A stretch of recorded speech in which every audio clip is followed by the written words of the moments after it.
honoring the lives of veterans. I'm your neighborhood reporter, Olivia Pajot, finding out the story of preserving one veteran's memory.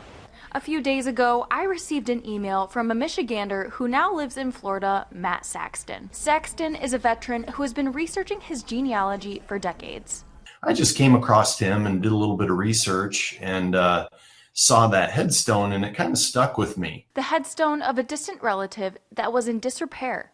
You know, his grave was left there, and over the ensuing 100+ years, he somehow his headstone got broken. So Saxton worked to replace the headstone for Erie Armstrong, who served in the War of 1812. I set out to this tiny roadside cemetery in Moscow to find Erie Armstrong's headstone. You know, being a veteran myself, I always like to make sure that veterans are honored and taken care of like that.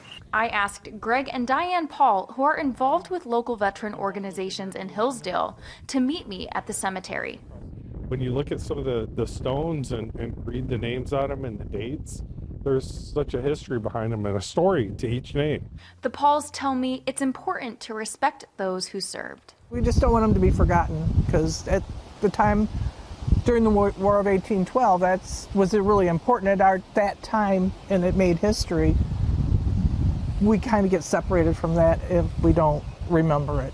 Greg, a veteran himself, says showing respect for headstones like Erie Armstrong's helps us remember what veterans sacrificed. And it's a brotherhood for me to respect all of these people, whether they served a long time or a little bit of time or whatever. Everybody gave a little bit, and it's some gave their all. And it's nice to give back.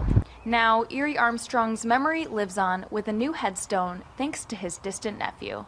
That's a victory. So there he is all by himself, and the one thing that we have to remember, this guy was completely demolished and broken. And you know, this is an opportunity for us to all be able to look at that and say, wow, there's a guy that served in the War of 1812. That's amazing. In Hillsdale, I'm Olivia Pajot, Fox 47 News.